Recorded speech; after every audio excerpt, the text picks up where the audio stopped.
Hello dear student, welcome to Ruchi Upadhyay online classes. मैं धीरज द्विवेदी आज आपके लिए यूनिट 2 इंजीनियरिंग मैथमेटिक्स पार्ट 2 का second order linear differential equation with variable coefficient लेके आए हैं। इससे पहले हम लोगों ने यूनिट 1 में ordinary differential equation of second order वो सब कुछ हो चुका है। जिन्होंने भी पहली यूनिट के वीडियो नहीं देखे हैं तो डिस्क्रिप्शन बॉक्स में जाके इसके सारे वीडियो पहले आप पढ़ लीजिए, क्योंकि ये दोनों यूनिट आपस में एक दूसरे से इंटरलिंक्ड है। अगर आपको ये यूनिट समझना है तो आपको पहली यूनिट के सारे वीडियो देखने पड़ेंगे। उनको देखिए, समझिए और उसके बाद ही हम इस पर आगे पढ़ेंगे। क्लियर? तो देखिए, आज हम लोग स्टार्ट करते हैं second order linear differential equation with variable coefficient. Okay, तो चलिए हम लोग यूनिट 2 के नेक्स्ट टॉपिक स्टार्ट करते हैं। ये है second order linear differential equation with variable coefficient. Okay, तो जैसा कि टॉपिक के नाम में ही है, ये हमारे पास इक्वेशन कैसी होती है, d2y/dx² plus p into dy/dx plus q into y is equal to r, where this, ठीक है। यह है second order linear differential equation with variable coefficient, ठीक है। यहाँ कोफिशिएंट नहीं लिखा हुआ है, ठीक है, वो टाइपिंग मिस्टेक हो गई होगी। Where p, q and r the function of independent variable x। Same वही, ये एक ऑर्डिनरी डिफरेंशियल इक्वेशन है, that is y is a function of x, y is dependent variable and x is independent variable, ठीक है, x is independent। so वही ये बता रहा है यहाँ पे कि x is a independent variable। अब इसके जो सॉल्यूशन होते हैं वो कैसा होता है, y बराबर u इंटू वी या v इंटू y1 किसी भी टाइप में, ये इसका एक कंप्लीट सॉल्यूशन होता है, जहाँ पे एक CF के लिए और एक PI के लिए होता है। तो this is CF and this is PI, और हम उसको अब जो हम मेथड पढ़ेंगे इसको इसी डिफरेंशियल इक्वेशन को सॉल्व करने की, ये डिफरेंट टाइप्स की मेथड है कि वन नोन इंटीग्रल मेथड, या जिसको हम बोलते हैं इंटीग्रल मेथड या वन नोन सॉल्यूशन। दूसरा होता है आपके पास रिमूवल ऑफ फर्स्ट डेरिवेटिव, मतलब हम इसी डिफरेंशियल इक्वेशन को फर्स्ट डेरिवेटिव रिमूव करके भी सॉल्व कर सकते हैं। तीसरा देखिए मेथड है आपके पास चेंज ऑफ इंडिपेंडेंट वेरिएबल। इसमें क्या, इंडिपेंडेंट वेरिएबल मतलब ये जो मैंने अभी आपको बताया कि function y is function of x where x is independent variable. तो इस मेथड में हम लोग इस इंडिपेंडेंट वेरिएबल को किसी दूसरे इंडिपेंडेंट वेरिएबल में इंट्रोड्यूस करेंगे, देन इस इक्वेशन को हम लोग सॉल्व करेंगे। And last one is variation of parameter. तो यहाँ पे जो पैरामीटर्स है आपके पास u और v के टर्म में, उनको हम लोग चेंज करके भी इस इक्वेशन को सॉल्व करते हैं। तो सारी जितनी भी मेथड्स हैं वो सब इसी linear differential equation with variable coefficient का ही सॉल्यूशन देती हैं। बस तरीके सभी के अलग हैं कि वन नोन में हम क्या करते हैं, रिमूवल ऑफ फर्स्ट डेरिवेटिव में क्या करते हैं, चेंज ऑफ इंडिपेंडेंट वेरिएबल में क्या करते हैं, वेरिएशन ऑफ पैरामीटर में क्या करते हैं, या solution by method of undetermined coefficient. Clear?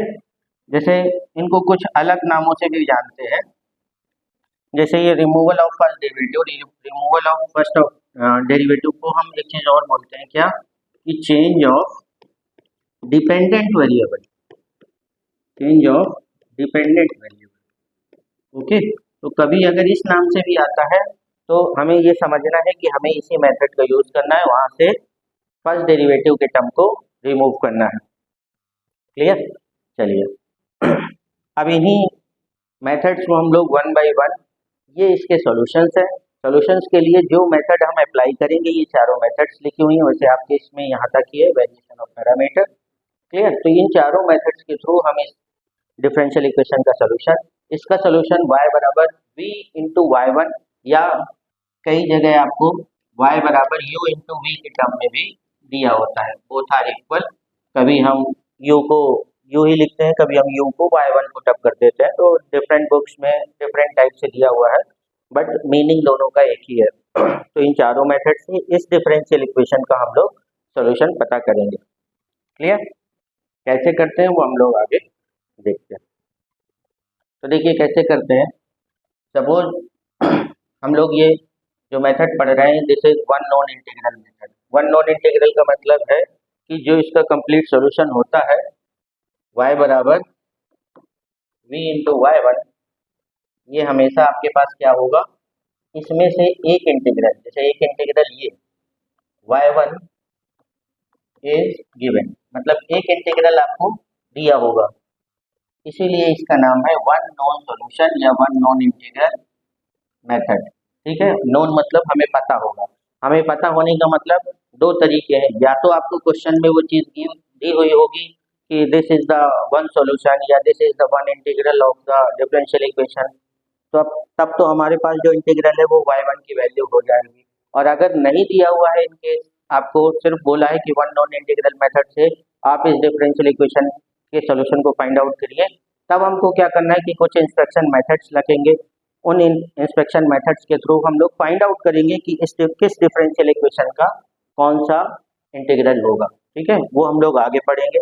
अभी हम ये बता रहे हैं कि ये आपको इस डिफरेंशियल इक्वेशन कैसे रिड्यूस होगी, किस फॉर्म में रिड्यूस होगी, कहाँ से क्या चीजें आती हैं, वो सब मैं आपको बता रहा हूँ। तो देखिए ये आपके पास सेकेंड मैं इसी में आपको समझा देता हूँ क्योंकि इसका डेरिवेशन उतना इम्पोर्टेंट नहीं है, लेकिन फिर भी अगर आपको जानने की इच्छा है तो मैंने ये बना रखा है, मैं आपको यहाँ पे समझा देता हूँ, आप इसकी स्क्रीनशॉट ले लीजिए, आपको समझ में भी आ जाएगा, और जहाँ पे दिक्कत है वो मैं समझा देता हूँ। देखिए ये आपके पास second order linear differential equation है, जो कि अभी क्वेश्चन में ही बताया, इसी का सॉल्यूशन हम लोग फाइंड आउट करते हैं।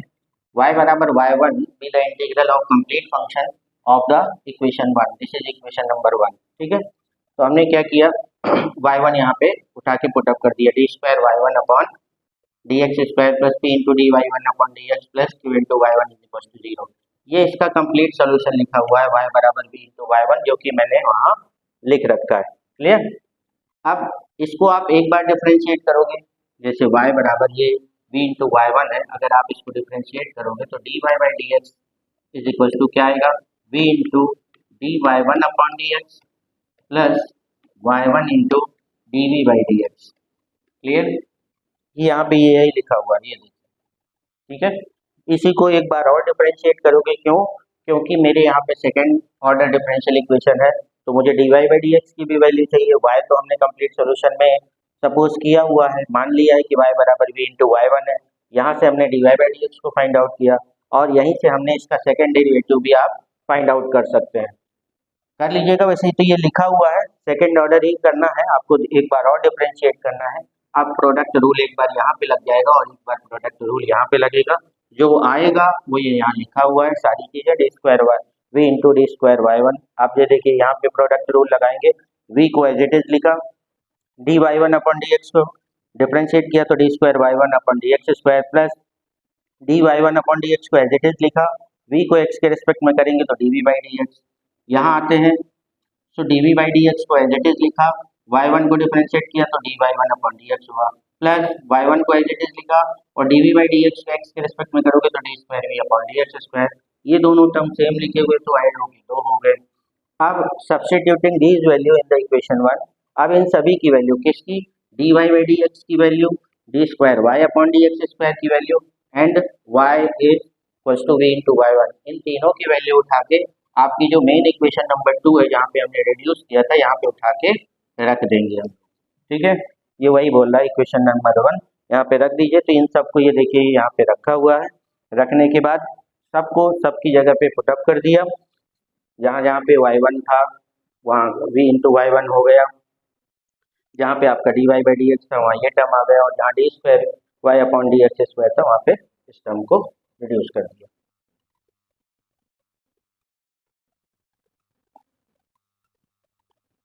ठीक है, चलिए आगे क्या आता है वो देख लेते हैं हम लोग।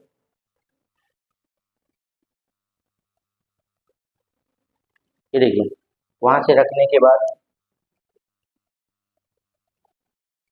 जैसे वहाँ पे रख दिया तो वहाँ से ही हमने ये वाला टर्म को अलग कर लिया, यहाँ से जहाँ पे p आ रहा था उसको कॉमन कर लिया और q into v y one बराबर r।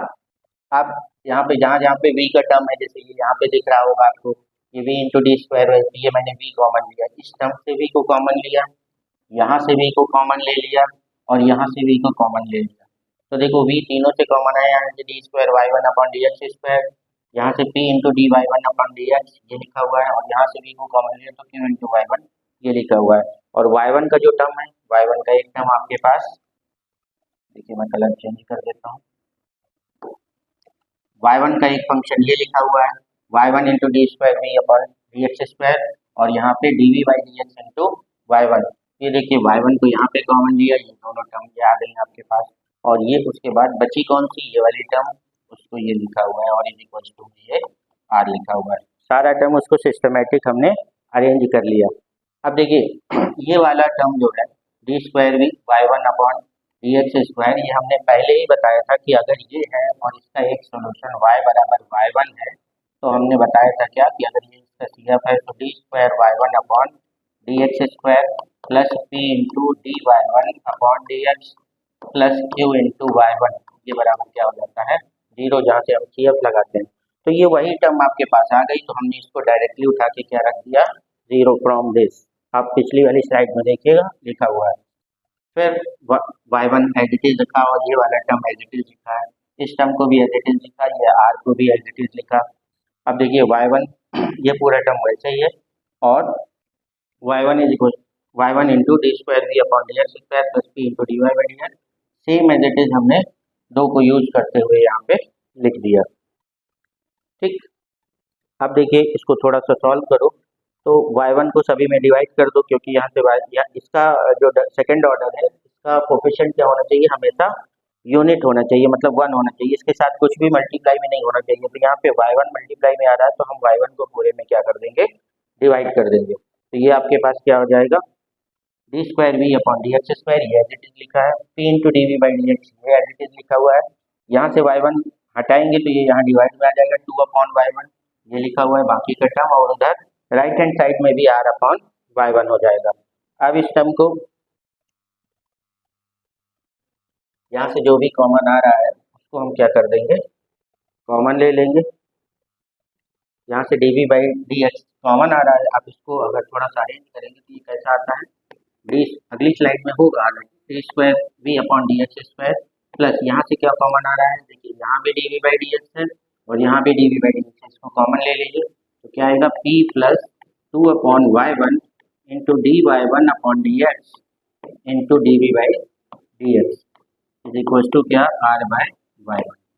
मतलब वो जो इक्वेशन थी, जब हमने कौन सी इक्वेशन, जो अपनी जनरल इक्वेशन थी ये वाली, इसको जब हमने वन नॉन इंटीग्रल से इसका सॉल्यूशन पुटअप किया, सॉल्यूशन हमारा क्या, y बराबर v इंटू वाई वन रखा, तो ये इक्वेशन रिड्यूस्ड होके कहाँ आ गई, ये यहाँ पे रिड्यूस्ड हो गई, रिड्यूस्ड टू दिस इक्वेशन।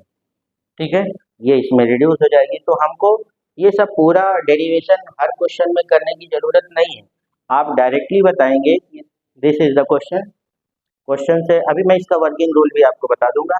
ये इसका कंप्लीट सोल्यूशन है, ये कंप्लीट सोल्यूशन रखने के बाद ये इक्वेशन रिड्यूस होके इस फॉर्म में आ जाएगी। यहाँ से आप p q r y one d y one upon d x इन सब की वैल्यू यहाँ पे रखेंगे, तो ये एक second order linear differential equation बन जाएगी, और उसको हम लोग यूनिट 1 में बहुत अच्छे से सॉल्व करना, कई मेथड से हमने सॉल्व किया है और सॉल्व कर सकते हैं। ठीक है, और आगे देखते हैं, यही जो मैंने लिखा है आगे आएगा, ये देखिए ये वही लिखा हुआ है, यहाँ से हमने ये इस फॉर्म में आ गया, क्लियर, ये यहाँ से ये फॉर्म आ गया, वही जो मैंने पिछली स्लाइड में लिखा हुआ था। ठीक, अब क्योंकि ये क्या होगा, ये पूरा एज अ कॉन्स्टेंट की तरह आएगा। ठीक है, p plus 2 upon y one into d y one. अभी यहाँ पे आपको इसलिए हो सकता है दिक्कत हो, क्योंकि अभी मैंने कोई क्वेश्चन तो लिया नहीं है। यहाँ पे p q r क्या होते हैं, एज अ कॉन्स्टेंट होते हैं, वाई वन भी हमारे पास कुछ ना कुछ x का टर्म आएगा, तो जब आप उसको डिफ्रेंशिएट करोगे कुछ कैंसिल आउट होगा और कुछ लास्ट में आके आपको एक कांस्टेंट टर्म मिल जाएगा। तो इस second order linear differential equation को लीनियर में कन्वर्ट करने के लिए आपको सब्स्टिट्यूशन करना पड़ेगा। सब्स्टिट्यूशन हम लोग क्या रखते हैं कि z इज इक्वल टू क्या, d v upon d x, तो d z by d x क्या हो जाएगा, d square v upon d x square, मतलब जहाँ d square v upon d x square है वहाँ d z by d x ये लिखा हुआ है, और जहाँ d v by d x है वहाँ पे जेड ये लिखा हुआ है, बाकी का पूरा टर्म एज इट इज लिखा हुआ है। इसको हमने सॉल्व किया, ये हमने एक नया कांस्टेंट बोल दिया। ये देखो मैंने बोला कि सपोज किया कि p plus two upon y one d y one upon d x is p one and r by y q one को हमने क्या बोला कि आर अपॉन वाई वन। ये पूरा ये आप समझिए ना कि जो हम लीनियर का फॉर्म क्या पढ़ते थे, समझिए कि d y by d x plus p into y बराबर क्यू, यही तो पढ़ते थे लीनियर डिफरेंशियल इक्वेशन का फॉर्म। बस यहाँ पे वेरिएबल बदला हुआ है, y की जगह z है तो वेरिएबल तो कुछ भी हो सकता है, ठीक है। ये हमारा डिपेंडेंट वेरिएबल है, ये y और x के फॉर्म में, ये z और x के टर्म में। यहाँ y आपका डिपेंडेंट वेरिएबल है, यहाँ z डिपेंडेंट वेरिएबल है, तो नथिंग एल्स, ये उसी फॉर्म में लिखा हुआ है। इसको आप इससे कंपेयर करा दीजिए, this is the value of p, और इसका सोल्यूशन हम लोग पहले पढ़ चुके हैं। इसके लिए हम लोग क्या करते हैं, इंटीग्रेटिंग फैक्टर निकालते हैं, जो कि क्या होता है integration of e to the power integration of p d x, और फिर इसका solution of linear differential equation, वो आपको पता ही है, नहीं पता हो तो मैं फिर लिख देता हूँ, z into I F is equal to integration of q into I F d x और प्लस सी, ये हुआ करता था वहाँ पे। फर्स्ट यूनिट में हमने बहुत अच्छे से इसके ढेर सारे क्वेश्चंस भी किए हैं, इसको सॉल्व करना, बर्नौली को सॉल्व करना, सेकेंड ऑर्डर को, c f p i everything. तो आपसे रिक्वेस्ट है, जिन लोगों ने भी, ये सेकेंड यूनिट का पार्ट है, अगर फर्स्ट यूनिट आपने नहीं देखा है तो पहले जाके आपके डिस्क्रिप्शन बॉक्स में जाइए, वहाँ से यूनिट वन के सारे वीडियो को आप देखिए, आपको सारी चीज़ें क्लियर होंगी, क्योंकि ये सारा डिफरेंशियल इक्वेशन एक दूसरे से लिंक की है, कहीं ना कहीं उन चीज़ों का यूज होगा। अगर आपको यूनिट वन अच्छे से समझ में नहीं आती है तो यूनिट वन में प्रॉब्लम होगी, 100% होगी। तो आपसे रिक्वेस्ट है, आप पहले जाके फर्स्ट यूनिट के सारे वीडियो देखिए, उसके बाद आप इसको देखेंगे तो सारी चीज़ें आपको नीट एंड क्लीन हो जाएंगी। क्लियर, यही मैंने आपको यहाँ पे बताया। ये देखिए, ये वही फॉर्म बन गया, ये उसका सोल्यूशन है। मैंने आगे की स्टेप बता दी करना क्या है। This is linear differential equation in z and solve for z and integrate it, और इसको इंटीग्रेट कर लेंगे, we get in terms of z। अब ये z के टर्म में आपको सोल्यूशन मिल जाएगा, क्योंकि यहाँ d y by d x रहता था, यहाँ z के टर्म में है तो हमने z इंटू आई एफ लिखा है। और जब यहाँ से z की वैल्यू आ जाए, जब आपको z की वैल्यू मिल जाएगी, उस z की वैल्यू को वापस जो आपने सब्स्टिट्यूशन लगाया था, सब्स्टिट्यूशन क्या, ये जब यहाँ से z आ जाएगा तो इस z में आप यहाँ से जो वैल्यू मिलेगी उसको उठा के यहाँ रख दीजिए। तो जब यहाँ z की वैल्यू रख दोगे, z is equal to d v by d x में, फिर आपको क्या करना है, यहाँ से v, और क्योंकि z की value in terms of x मिलेगी आपको, क्लियर, z की value in terms of x, या हम बोल सकते हैं z या f of x is equal to d v upon d x, क्योंकि z की value in terms of x मिलेगी। अब वेरिएबल को सेपरेट कर दीजिए, ये भी एक मेथड था जो कि यूनिट वन में पढ़ा था, इसलिए मैं आपको बार बार बोल रहा हूँ, आप यूनिट वन की वीडियो पहले देख लीजिए, ठीक है। अब आप इसको सेपरेट कर देंगे तो ये क्या हो जाएगा, F of x into D x बराबर डी वी। अब आप इसको इंटीग्रेट कर दीजिए दोनों साइड, तो यहाँ से ये क्या आ जाएगा, कोई भी फंक्शन मिलेगा और ये क्या आ जाएगा, v। बस यही v की वैल्यू मुझे चाहिए था, क्योंकि इस पूरी डिफरेंशियल इक्वेशन का सॉल्यूशन क्या था हमारे पास, y बराबर v इंटू वाई वन। तो y1 हमें क्वेश्चन में दिया हुआ था, या हम निकालते हैं, अभी निकालना तो नहीं बताया मैंने आपको, लेकिन अगर दिया होगा तो कैसे डायरेक्टली हम रख देंगे, और v यही वो इंटीग्रल था जिसको हमको निकालना है, तो ये v की वैल्यू यहाँ से आ जाएगी, दोनों को उठा के रख देंगे, यही उसका सोल्यूशन हो जाएगा। क्लियर, बस इतना सा काम करना है हमको। तो ये मैंने आपको डेरिवेशन भी समझाया कि कहाँ से कोई चीज़ आई है, कैसे क्या किया है, आपको ये पूरा बार बार करने की ज़रूरत नहीं है। मैंने आपको सीधा बताया है कि आपको d square y upon d x square plus p into d y by d x plus q into y is equal to r, ये आपके पास second order linear differential equation है। इसका जो कंप्लीट सोल्यूशन है y बराबर v into y one, या तो आपको वन इंटीग्रल है क्वेश्चन में दिया होगा, या फिर आपको इंस्पेक्शन के थ्रू निकालेंगे, वो मैंने अभी आपको नहीं बताया, अभी बता रहा हूँ मैं आपको। ये तो ये है कि जब आपको क्वेश्चन में दिया होगा वही y1 हो जाएगा। अब हमारा एक ही मोटिव होता है इस मेथड में कि हमको v फाइंड आउट करना है। v फाइंड आउट करने के लिए आप उसी जो कंप्लीट सोल्यूशन है उसको डिफ्रेंशिएट करेंगे दो बार, हालांकि क्वेश्चन में करने की जरूरत नहीं है, आप डायरेक्ट बता देंगे कि वो रिड्यूस्ड इक्वेशन किस फॉर्म में आती है, d square v upon d x square plus p plus two upon y one into d y one upon d x into d v by d x equal to r upon y one. और यहाँ पे सभी की p q r हमको question से पहले ही मिल जाएंगे, उनको उठा के रख दीजिए। उसको सब्स्टिट्यूट कर दीजिए, वेरिएबल को सेपरेट कर दीजिए, v की वैल्यू फाइंड आउट कर दीजिए और फाइनली उठा के रख दीजिए, आपको सॉल्यूशन फाइंड आउट हो जाएगा। क्लियर? चलिए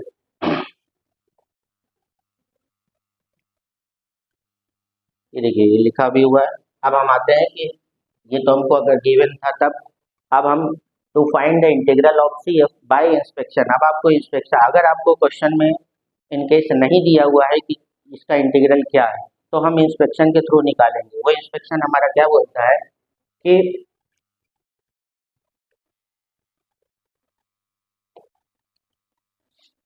we know that the C F is the, C F क्या होता है, उस डिफरेंशियल इक्वेशन का एक सोल्यूशन ही तो होता है, उसके दो, भाई ये आपकी डिफरेंशियल इक्वेशन है, इसके दो सोल्यूशन होते हैं। कौन सा?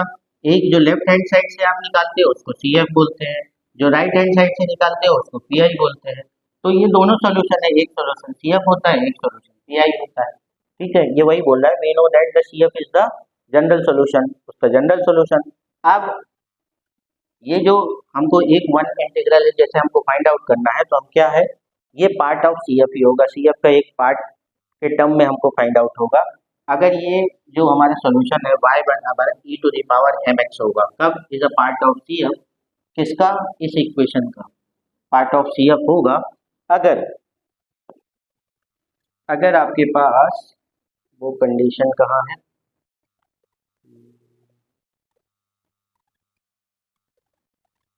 ठीक है ठीक है ठीक है। तो अगर ये इसका सॉल्यूशन है तो ये y बराबर e to the power mx, इसको डबल डिफरेंशिएट किया, मतलब एक बार डेरिवेट किया, इसको डबल टाइम डिफरेंशिएट किया और पुटिंग इन इक्वेशन नंबर 1, अगर उस इक्वेशन में आप पुट अप कर दोगे तो हमको क्या मिलता है कि this into this is equal to 0। ठीक है, अब ये तो क्योंकि सी एफ का पार्ट है इसलिए ये 0 हो नहीं सकता है। भाई अगर दो प्रोडक्ट x इंटू वाई 0 है तो या तो x 0 होगा या तो y 0 होगा, लेकिन भाई ये m square plus p m plus q है और इंटू में e to the power m x है, तो या तो ये 0 है या तो ये 0 है, तो e to the power m x तो हमारा वन इंटीग्रल है, ये तो कभी 0 हो नहीं सकता, इसका मतलब ये वाला पार्ट 0 है। वही ये लिखा हुआ है कि m square plus p m plus q is equal to 0। यहाँ पे लिख लीजिए ये m के टर्म में, अगर आप m के ये जो फॉर्म मिला है आपको, ठीक है, इसमें अगर आप m की वैल्यू बस इंक्रीज करते जाना है, आपको इंस्पेक्शन लगता जाएगा। अगर मैंने यहाँ m की वैल्यू 1 पुट अप किया, put m is equal to 1, ठीक है, 1 पुट अप करोगे तो क्या आएगा आपके पास, देखिए 1 रखोगे तो 1 का स्क्वायर 1 प्लस p इंटू 1 मतलब p plus q is equal to 0। अगर ये वाला टर्म 0 होता है, क्योंकि p और q ये हमको क्वेश्चन से ही पता चल जाएंगे, आप उनको रख के प्लस 1 करो, अगर ये 0 होता है तो इसका इंटीग्रल जो हम y1 मानते हैं वो क्या हो जाएगा, e to the power m की वैल्यू क्या है, वैसे होता है mx, लेकिन हमने m क्या कंसीडर किया है 1, तो इसका सॉल्यूशन क्या हो जाएगा 1 इंटू एक्स, इसका एक इंटीग्रल क्या हो जाएगा e to the power x। Clear? यहाँ पे यही बताया हुआ है, देख लीजिए एक बार। वैसे नेक्स्ट स्लाइड में होगा ही, इसके आगे भी कैसे करते हैं और बता देते हैं हम आपको। ये देखिए ये वही लिखा हुआ है, ठीक, तो देखिए उसी में जो आपको दे रखा था मैंने, क्या m की वैल्यू अगर 1 रखते हो तो उसका इंटीग्रल क्या आता है y is equal to e to the power x, और कंडीशन क्या होती है कि ये टर्म 0 होना चाहिए। ठीक है, उसी जो जनरल इक्वेशन है उसमें अगर m की वैल्यू अगर -1 रख दो तो उसकी कंडीशन क्या आ जाती है ये, तब उसका सी एफ क्या हो जाएगा y is equal to e to the power -x, क्योंकि हमने m की वैल्यू क्या रखी है -1। उसी इक्वेशन में अगर जनरल इक्वेशन में अगर m की वैल्यू 2 रख दो तो ये देखिए m की वैल्यू 2 रखा तो इसका इंटीग्रल क्या हो जाएगा y is equal to e to the power x and 2 square plus 2p plus q is equal to 0। इसको और थोड़ा सिंप्लीफाई फॉर्म में लिखना चाहें अगर आप तो यहाँ से 2 स्क्वायर को कॉमन ले लो, कॉमन लोगे तो 4 आएगा, यहाँ 1 बचा, यहाँ अपॉन में 2 स्क्वायर आ जाएगा और यहाँ पे अपॉन में 2 स्क्वायर, तो यहाँ अपॉन में 2 स्क्वायर आएगा तो 2 ये ऐसा हो जाएगा, 2 का स्क्वायर कॉमन ले लिया तो ये क्या आया 1 plus 2 upon 2 square into p plus q upon 2 square is equal to 0। भाई ये तो कांस्टेंट टर्म है, ये 0 हो नहीं सकता, इसका मतलब ये क्या होगा 1 प्लस 1 2 से 2 काट दीजिए तो 1/2 into p plus q upon 2 square is equal to 0। ये वही टर्म लिखा हुआ है। ठीक है, थोड़ा सा सॉल्व करना पड़ता है, सिंप्लीफाई कर लो आ जाता है। ठीक है, इसी तरह वन, और ऐसा भी नहीं कि आपके मन में ये क्वेश्चन उठे कि सर हम एम की वैल्यू हमको कैसे पता चलेगा कि क्या रखना है, वन रखना है, टू रखना है, थ्री रखना है, फोर रखना है। तो ऐसा कुछ नहीं है, वन टू या -1 या -2, मैक्सिमम क्वेश्चन आपके इतना रखने पे सॉल्व हो जाएंगे। बाकी क्वेश्चन पे डिपेंड करेगा कि वहाँ पे पी क्यू और आर की वैल्यू क्या है, उनको हम लोग देखेंगे। उनको देख के ही ये हमको समझ में आएगा कि ये क्या रखने पे जीरो हो रहा है। अगर सारी वैल्यू प्लस है तो आप एम की वैल्यू वन रखने का कोई मतलब नहीं है, क्योंकि कैंसिल आउट होने के लिए कम से कम उसमें नेगेटिव टर्म तो होना चाहिए। तो अगर सब प्लस में दे रखा है तो एम इज इक्वल टू -1 रखना ही अच्छा होगा, या -2 रखें हम ताकि वैल्यू हमको नेगेटिव मिले। और ज़्यादा आपको समझ में तभी आएगा जितना आप क्वेश्चन करें। अगर आपने क्वेश्चन किया है तो मेरे बताने की ज़रूरत नहीं है, आप जैसे ही इसमें 4-5 क्वेश्चन 6 क्वेश्चन कर लेंगे तो ऑटोमेटिकली आपको समझ में आ जाएगा कि हमको इसमें कौन सा इंस्पेक्शन लगाना है या कौन सा फिट हो रहा है। ठीक है, इसके लिए कोई जादू की छड़ी नहीं है कि मैं आपको बता दूं कि आप याद कर लो, नथिंग है। भाई मैंने आपको जनरल टर्म बताया कि वन रखेंगे तो ये आएगा, टू रखेंगे तो ये आएगा, थ्री रखेंगे तो ये आएगा, और हमेशा यही आएगा।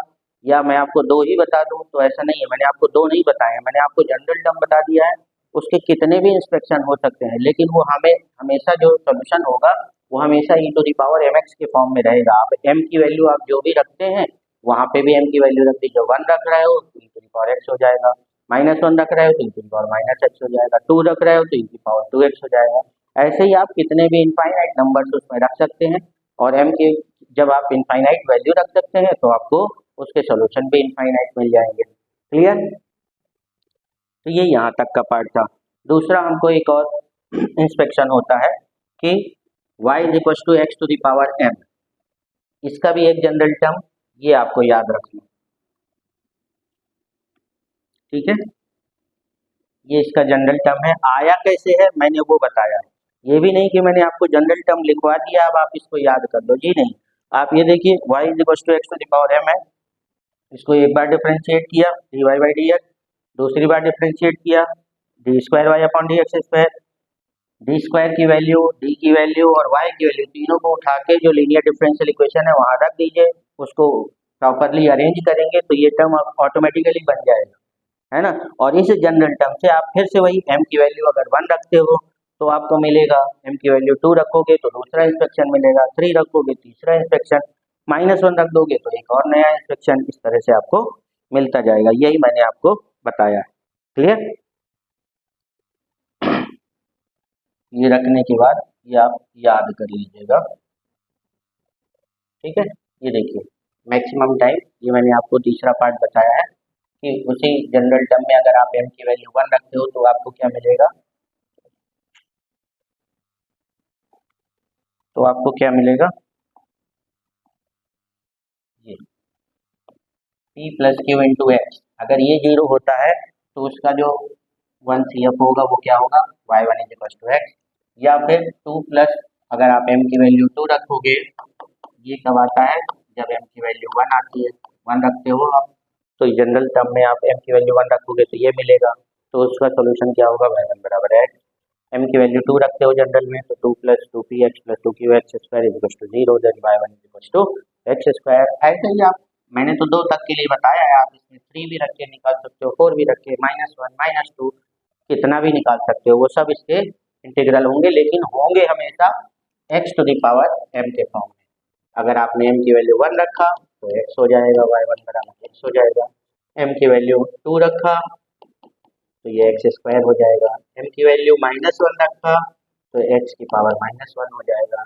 m की वैल्यू -2 रखा तो ये x की पावर -2 हो जाएगा, है ना। तो लाइक इस टाइप से आपके पास कितने भी इंस्पेक्शन आप फाइंड आउट कर सकते हो, लेकिन फॉर्म यही रहेगा x to the power m। तो देखा जाए तो आपके पास दो ही फॉर्म है, एक एक्सपोनेंशियल फॉर्म और एक polynomial form. Exponential form e to the power mx के फॉर्म में और polynomial form x to the power m के फॉर्म में। दोनों की जनरल टर्म हमने पढ़ ली, उसी में आप m इज इक्वल टू 1 2 3 4 रखते जाइए और आपको इंस्पेक्शन मिलते जाएंगे। क्लियर? चलिए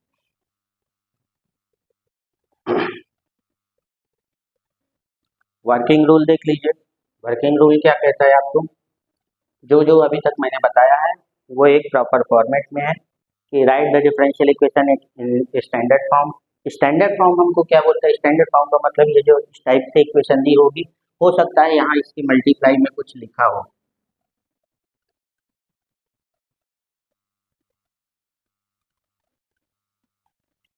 हो सकता है आपको इसके मल्टीप्लाई में कुछ लिखा हो, तो वो टर्म आपको हटाना है, क्योंकि ये देखिए in which the coefficient of this is unity, unity का मतलब होता है वन, ठीक है। इसके मल्टीप्लाई में कुछ नहीं होना चाहिए, और अगर है तो आप उसको पूरी इक्वेशन में आप डिवाइड कर दीजिए, ऑटोमेटिकली यहाँ यूनिट हो जाएगा। भाई यूनिट होने के लिए क्या है, मान लीजिए आपके पास ये टर्म ये है कि मैं कहूँ कि 2 × d² y/dx², मुझे इसको 1 बनाना है, तो इसका वन एंड ओनली मेथड यही है कि आप इसको 2 से डिवाइड कर दो, तभी ये 1 होगा। और कुछ हो सकता है क्या, माइनस करने नहीं बैठेंगे हम, माइनस कर देंगे तो और भी, भाई आपके मन में उठ सकता है कि हम 2 में से 1 माइनस कर दें तो भी 1 हो जाएगा, लेकिन यहाँ माइनस कर जाएंगे तो और ज़्यादा डिफरेंशियल इक्वेशन और बढ़ जाएगी, कम नहीं होगी, ठीक है। तो अगर हम किसी चीज़ को इजीली 1 करना चाहते हैं किसी कोफिशिएंट को, तो आप डिवाइड कर दीजिए पूरी इक्वेशन को, और जो कि बाय रूल पूरी इक्वेशन में डिवाइड होगा और वो कोफिशिएंट क्या हो जाएगा, 1 हो जाएगा। क्लियर।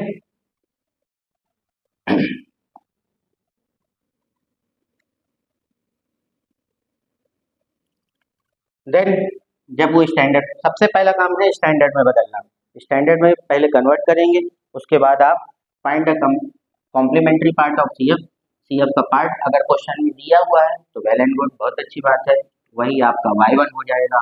और अगर नहीं दिया हुआ है तो हम इंस्पेक्शन लगाएंगे। इंस्पेक्शन लगाने के लिए हम ये कुछ फॉर्म्स चेक कर लेंगे, या तो 1 + p + q = 0।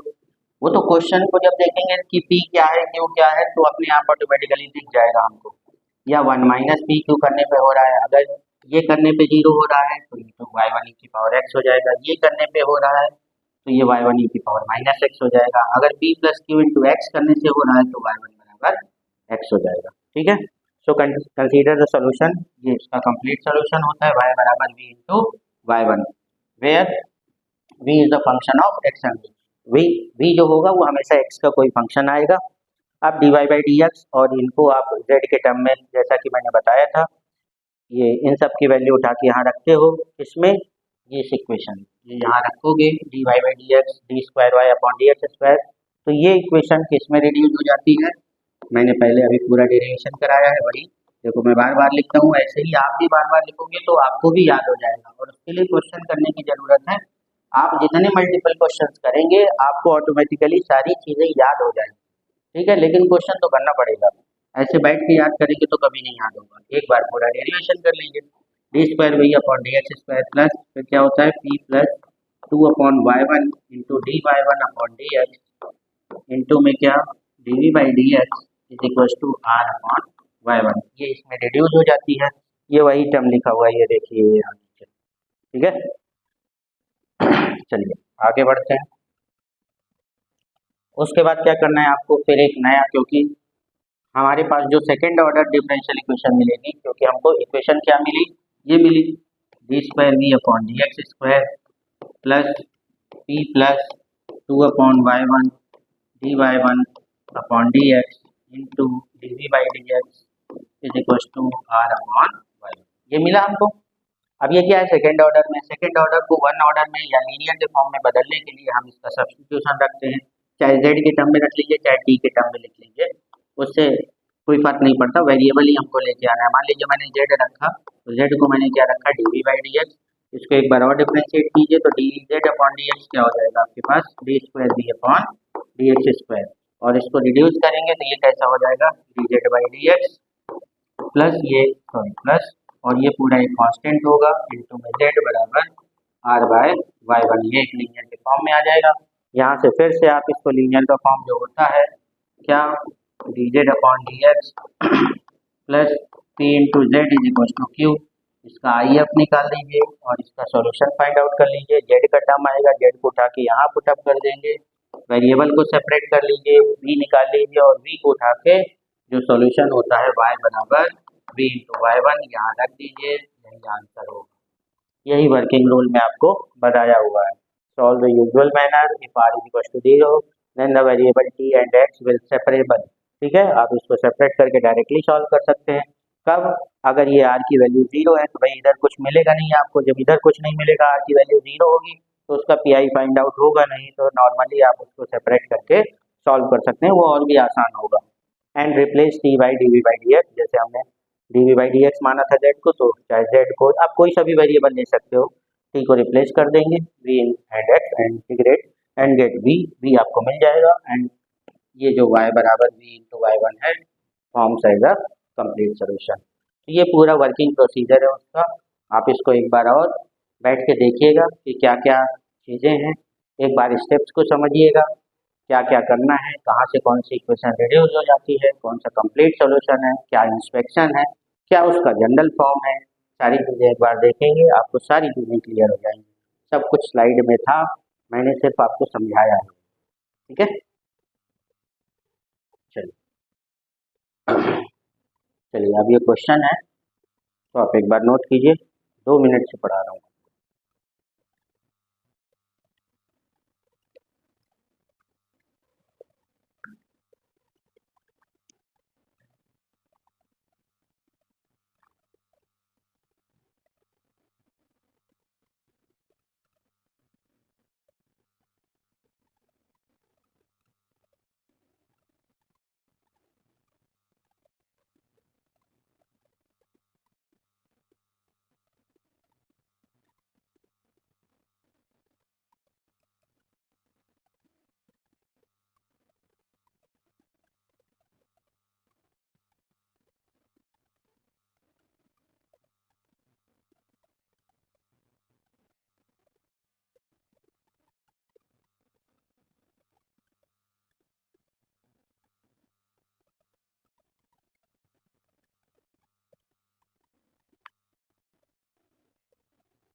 तो देखिए अभी हमारा नेक्स्ट क्वेश्चन है.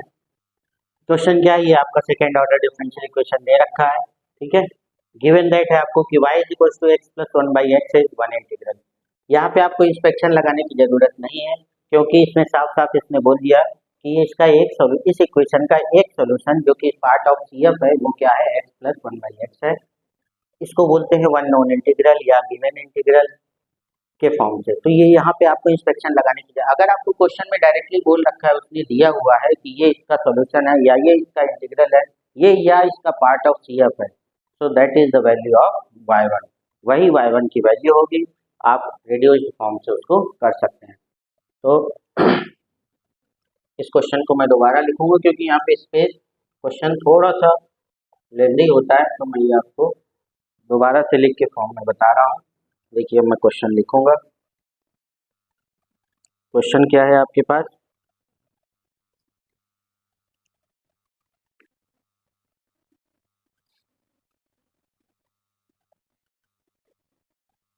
देखिए क्वेश्चन है x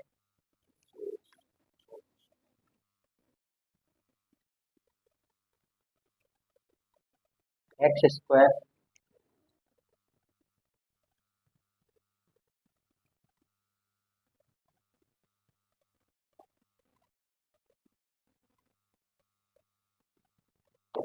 x square into d square y upon d x square plus x into d y by d x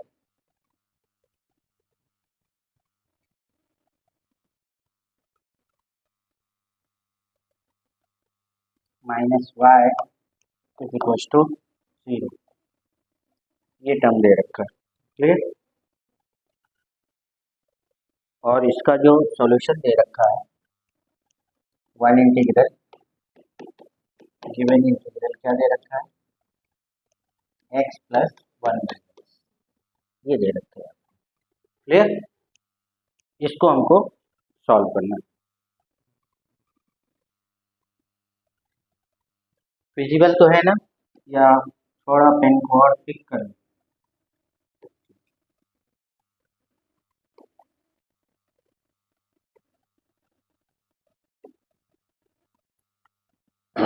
ठीक है, तो सॉल्यूशन देखिए, गिवन है हमको one integral is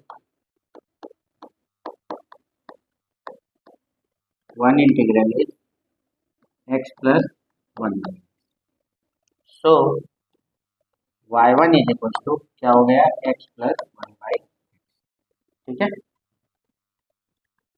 we know that solution of differential equation y बराबर v into y1, clear.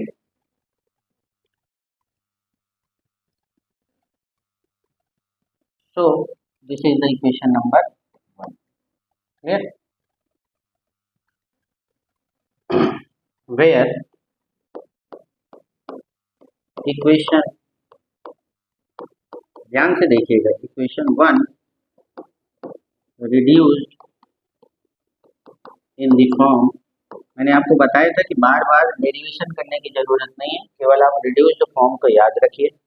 किसमें reduce होती है इक्वेशन, बताइए। देखिए मैं लिख रहा हूँ, फिर से लिख रहा हूँ, d square v upon d x square plus p plus 2 upon y one d y one upon d x into d v by d x is equal to r upon y one, यही होता है reduced form उसका, ठीक है। अब इसमें जिन चीज़ों की ज़रूरत है, पहला तो हमने इसको स्टैंडर्ड फॉर्म में पहले हमको कन्वर्ट करना पड़ेगा, ठीक है, क्योंकि ये स्टैंडर्ड फॉर्म में नहीं है। तो देखिए मैं यहीं पे फॉर्म कर, स्टैंडर्ड फॉर्म, स्टैंडर्ड फॉर्म के लिए मैंने आपको क्या बोला था कि जो उसका डबल डेरिवेटिव है उसके साथ उसका कोफिशिएंट हमेशा क्या होना चाहिए 1, और अगर नहीं है तो आप उठा के डिवाइड कर दीजिए, ठीक है, रख दो, क्या आएगा ये,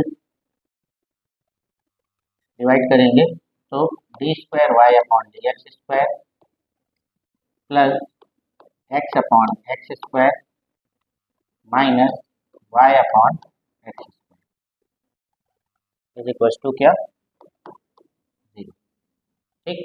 थोड़ा और रिड्यूस कर लीजिए, तो d square y upon d x square plus 1 by x, क्योंकि ये कैंसिल हो जाएगा, minus 1 by x square into y equal to 0। अब इसको अगर आप स्टैंडर्ड फॉर्म से कंपेयर करेंगे तो आपको क्या मिलेगा, ठीक है, कंपेयर दिस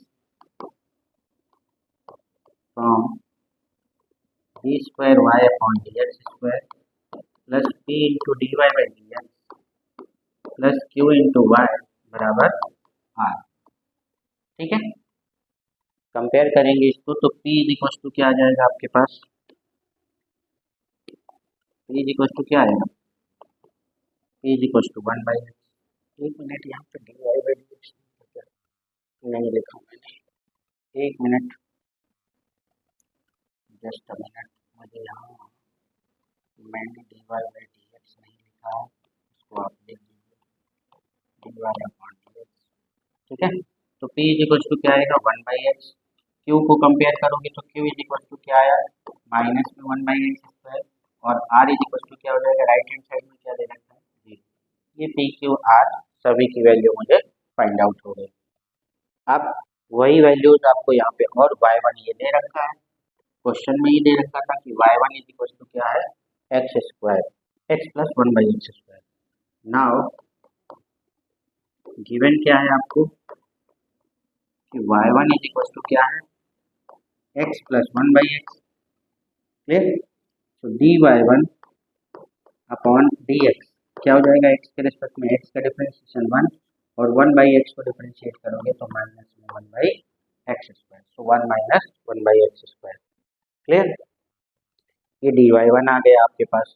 अब इन सब की वैल्यू उठा के हम यहाँ पे पुट अप करते हैं, तो लिख दीजिए put value of P q are and y1, अगर आप इसको इक्वेशन नंबर 2 नाम दीजिए, y1 इन इक्वेशन नंबर 2 रख दीजिए सभी की वैल्यू। इक्वेशन नंबर 2 में क्या आएगा आपके पास, देखिए ये तो d square v upon d x square ही होगा, ठीक है। प्लस पी क्या है आपके पास, पी ये लिखा हुआ है 1/x, लिख दीजिए 1/x प्लस 2 अपॉन y1, और y1 की वैल्यू क्या है आपके पास, y1 ये है आपके पास। थोड़ा अगर इसको एलसीएम लेके सिंप्लीफाई करोगे तो क्या आएगा, x square plus 1 upon x, ये मिलेगा। मैं इसको लिख देता हूँ, x square plus 1 divided by x, clear. और इंटू में d y one upon d x, तो ये रखा है d y one upon d x, क्या 1 minus 1 upon x square, clear. और इसको बंद कर दीजिए, इंटू में d v by d x लिख दीजिए, इज इक्वल टू आर की वैल्यू 0 है तो 0 अपॉन वाई वन, या कुछ भी कर दीजिए, सब 0 ही होगा, ठीक है। तो देखिए इसके बाद क्या आएगा,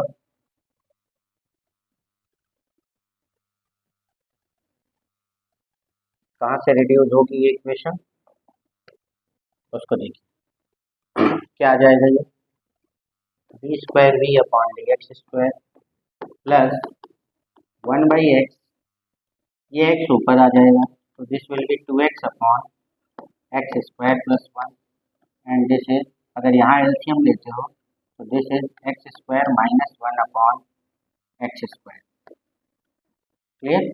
और इंटू में क्या, d v upon d x, this equals to 0, ये फॉर्म बन गया। जो कैंसिल आउट हो रहा है आप उसको कैंसिल आउट कर दो, कैंसिल क्या हो रहा है, एक्स और एक्स कैंसिल आउट हो रहा है, क्या आएगा ये,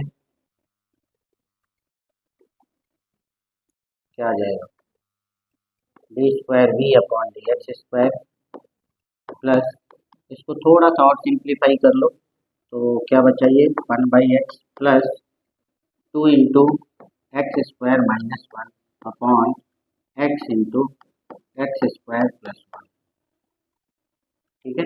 और इंटू में क्या, d v by d x is equal to क्या, 0, क्लियर है यहाँ तक।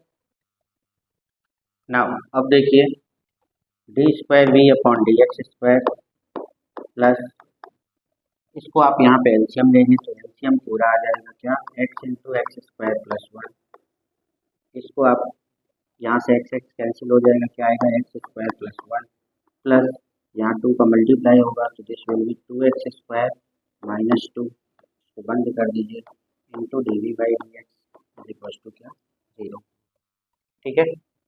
थोड़ा और सॉल्व कीजिए इसको, तो d square v upon d x square plus 2x square plus x square कितना हुआ, 3x स्क्वायर, 1 माइनस 2 मतलब minus 1 upon x square, x into x square plus 1, इतना करके इंटू में डी बाई डी एक्स बराबर क्या,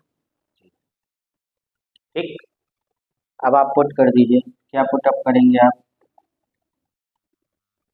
क्या पुट करेंगे,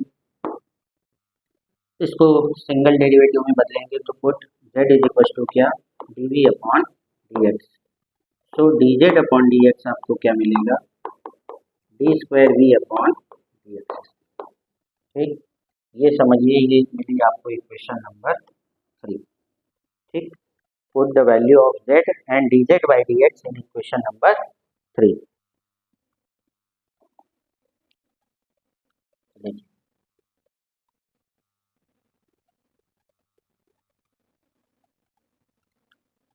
put value of z and D z upon d x in equation number 1, sorry 1 नहीं है 3,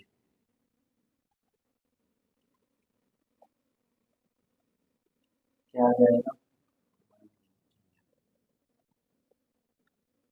3 रख दीजिए, यहाँ जब आप रखेंगे तो एक इस फॉर्म में आ जाएगा, D z by d x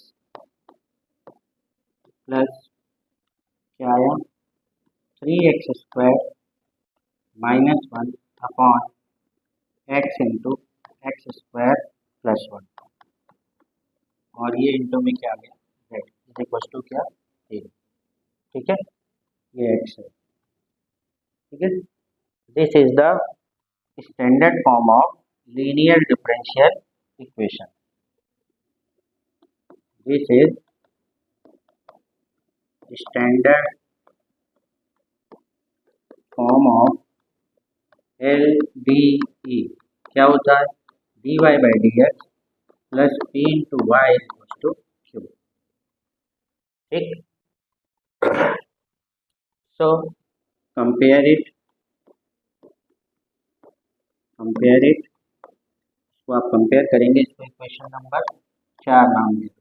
ठीक, इसको अगर आप कंपेयर करेंगे तो ये किस में आएगा? देखिए p की यहाँ वैल्यू क्या हो जाएगी? p इज इक्वल टू क्या हो जाएगा? 3x² minus 1 upon x into x square plus 1। ये p q, तो यहाँ पे इक्वल टू साइड में 0 है तो q विल बी 0। ठीक, नाउ वी फाइंड, क्या फाइंड आउट करेंगे हम लोग? IF means integrating factor. ये फर्स्ट यूनिट में हम लोग पढ़ चुके हैं, इंटीग्रेटिंग फैक्टर। ठीक है, IF हम लोग कैसे निकालते हैं? मैं पूरा फॉर्मूला लिख देता हूँ, ध्यान से देखिएगा आप लोग। IF का फॉर्मूला क्या होता है? e to the power integration of pdx, ये फॉर्मूला होता है। क्लियर? तो देखिए वही चीज़ अब मैं यहाँ रखता हूँ। तो IF क्या हो जाएगा? e to the power integration of p की वैल्यू पूरी रख दीजिए, क्या? 3x² minus 1 upon x into x square plus 1 और इंटू क्या dx। ये इतना टर्म मिलेगा आपको। क्लियर है? अब इसे का इंटीग्रेशन करने के लिए जब आपको यहाँ पे न्यूमरेटर में क्या हो, न्यूमरेटर की पावर डिनोमिनेटर से या तो क्या हो, कम हो और या फिर बराबर हो, तो हम हमेशा इंटीग्रेशन में क्या यूज करते हैं? Partial fraction. ठीक है, न्यूमरेटर की पावर देखिए यहाँ पे x की पावर 2 है और डिनोमिनेटर में आप देखेंगे तो x की पावर 3 है। मैं आपको कंडीशन बता रहा हूँ कि पार्शियल यूज कब करते हैं, या तो न्यूमरेटर की पावर डिनोमिनेटर से कम होगी या बराबर होगी। ज़्यादा होगी तो ऑटोमेटिकली डिवाइड हो जाएगा। ठीक है, तो अगर ऐसी कंडीशन आती है तो हमेशा इंटीग्रेशन में हम उसको पार्शियल फ्रैक्शन का यूज करते हैं। देखिए हम थोड़ा और ऊपर चलते हैं। अब इसका टर्म देखिए मैं आपको पार्शियल फ्रैक्शन इसी में बता रहा हूँ। देखिए पार्शियल फ्रैक्शन कैसे यूज करते हैं, मैं आपको तीनों केस बताता हूँ। अगर आपके पास px plus q upon x plus a, जिन्होंने 12th में बिल्कुल नहीं पढ़ा है वो लोग देख लें। अगर px plus q upon x plus a और एक्स प्लस बी अगर ये लीनियर फैक्टर में है तो ये कैसे ब्रेक होता है? a upon x plus a plus b upon x plus b. और भी ऐसे फैक्टर हो सकते हैं, आप वेरिएबल को आगे इंक्रीज करते जाइए। दूसरा केस क्या बन सकता है? पी एक्स प्लस क्यू जब आपके पास इंटरनल स्क्वायर हो, मतलब एक्स स्क्वायर प्लस ए हो, और मान लीजिए दूसरे वाले को सिंपल ही रख देता हूँ मैं, एक्स प्लस बी। ये सिंपल है और ये देखिए internal square x square plus a. तो आपको कैसे लिखना है इंटरनल स्क्वायर वाली टर्म को, वेरिएबल को ऐसे लिखेंगे आप, a x plus b upon जो इंटरनल स्क्वायर है उसको ऐसे लिखिए। और ये तो सिंपल है, तो सिंपल को सिर्फ वेरिएबल करते हैं तो ए और बी आ चुका है, उसके बाद क्या आ जाएगा? सी अपॉन एक्स प्लस बी। ठीक है, तीसरा केस इसमें क्या बनता है कि अगर P x plus q upon, मान लीजिए होल स्क्वायर है, एक्स प्लस ए का होल स्क्वायर है और ये एक्स प्लस बी, ये लीनियर फैक्टर ही है, इज इक्वल टू, अगर होल स्क्वायर है तब कैसे लिखते हैं? ए अपॉन एक्स प्लस ए जिसका होल स्क्वायर है, अगर होल स्क्वायर है तो 2 टाइम्स, अगर क्यूब है तो 3 टाइम्स लिखते जाइए, x plus a plus b upon x plus a का होल स्क्वायर क्योंकि अभी 2 ही टाइम है, और तीसरा सी upon x plus B.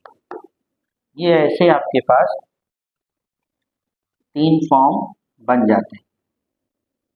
Clear है? याद रहेंगे आपको,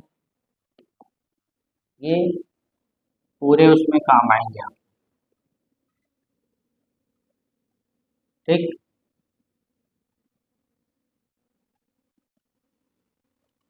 ये आपको याद रखना है, क्योंकि अब मैं यहाँ पे यही लगाऊंगा और उसको सॉल्व करेंगे।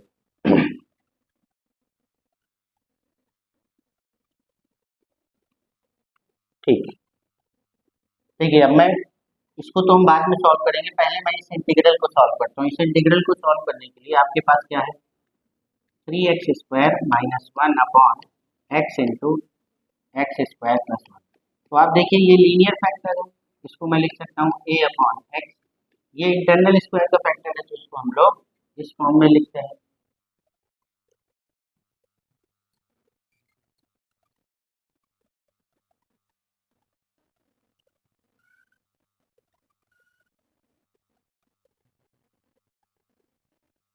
क्लियर? तो a upon x plus b upon bx plus c upon ये क्या आ जाएगा, x² + 1। मैंने दोनों फॉर्म आपको बता रखे हैं, आप दोनों में से कर सकते हैं उसको। क्लियर?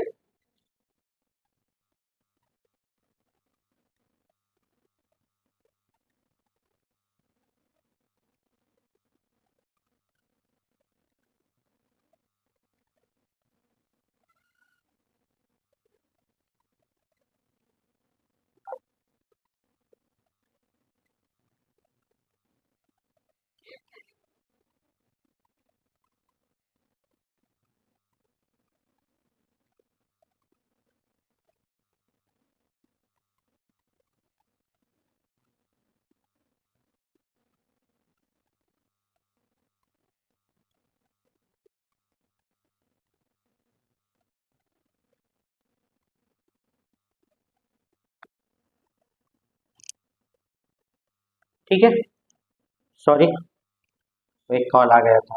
ओके, तो हम लोग यहाँ से देखते हैं, इसको आप लोग सिंपली सॉल्व कीजिए। ये क्या हो जाएगा, x into x square plus 1, ये हमने एलसीएम ले लिया। ए के साथ आप क्या मल्टीप्लाई करेंगे, x² + 1 को, प्लस बी के bx प्लस सी के साथ क्या मल्टीप्लाई हो जाएगा, x। bx प्लस सी के साथ क्या मल्टीप्लाई हो जाएगा, x। इधर भी एक टर्म आ जाएगा, 3x² - 1 upon x into x² + 1। ये मैं आपको बिल्कुल बेसिक से मेथड से बता रहा हूँ, जैसा कि हम 11th-12th में पढ़ते हैं, इसलिए क्वेश्चन लेंदी हो रहा है। अदरवाइज ये सब बताने की ज़रूरत नहीं होती है, आप डायरेक्टली इसको सॉल्व कर सकते हैं। लेकिन बहुत से स्टूडेंट ऐसे होंगे जिन्होंने 12th में इस चीज़ को देखा ही नहीं होगा, तो उनको ये इंटीग्रेशन ही नहीं बनेगा। इंटीग्रेशन नहीं बनेगा तो पूरा क्वेश्चन ही सॉल्व नहीं होगा, इसलिए इसका जानना जरूरी है। इसलिए मैंने आपको तीनों केसेस बता दिए, कैसे इस इंटीग्रल की वैल्यू आएगी। मेन तो डिफरेंशिएशन और इंटीग्रेशन ही, मेथड पूरा समझ में आता है, लेकिन अगर हम इंटीग्रेशन ही नहीं कर पाएंगे तो हम सॉल्यूशन तक कभी नहीं पहुंच सकते। क्लियर? चलिए, अब इसको कट कर दीजिए, दोनों साइड से ये एलसीएम तो कैंसिल हो जाएगा। कंपेयर कराएंगे हम लोग, तो 3x² - 1 = मल्टीप्लाई कर दीजिए, तो ax² प्लस a प्लस ये हो जाएगा bx² plus cx। Clear?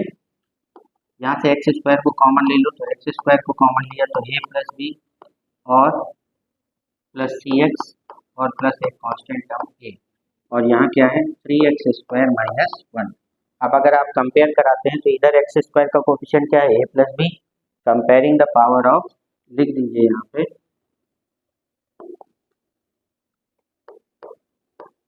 Comparing power of x। तो क्या आ जाएगा, a प्लस बी बराबर क्या आ जाएगा आपके पास, 3। ठीक है, और यहाँ से x का कोफिशिएंट इधर है क्या, नहीं, तो c = क्या हो जाएगा, 0।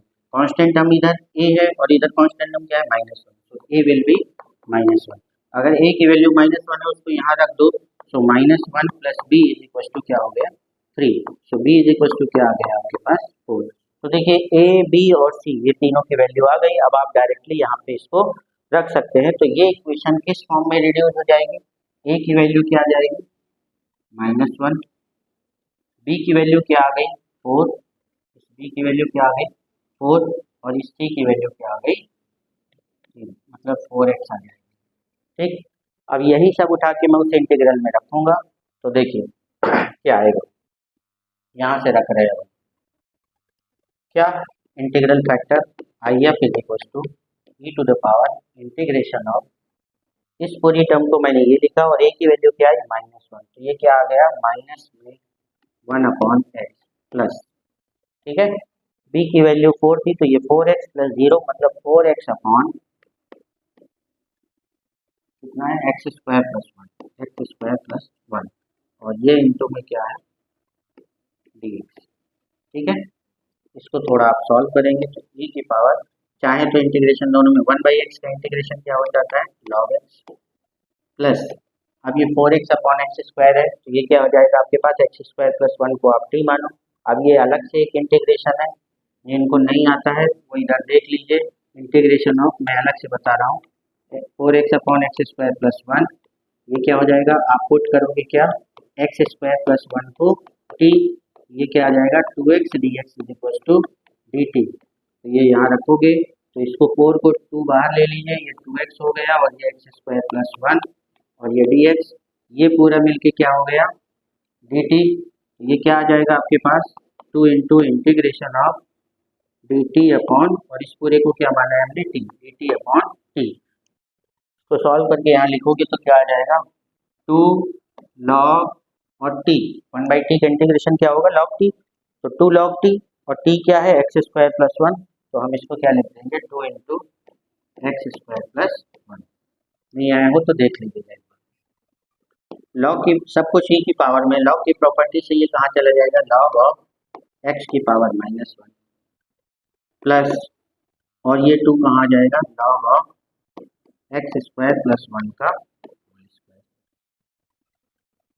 पावर ऐड हो जाती है, तो हम इसको कैसे लिख सकते हैं e की power log of x inverse को हम क्या लिख सकते हैं 1/x प्लस e की पावर, सॉरी प्लस मत लिखिए मल्टीप्लाई होता है, पावर ऐड कब होती है जब मल्टीप्लाई करते हैं, तो इनटू में e की पावर log ऑफ x² + 1 का होल स्क्वायर, e और log कैंसिल आउट हो जाते हैं, तो यहाँ क्या बचा 1/x इंटू, और यहाँ क्या बचा x² + 1,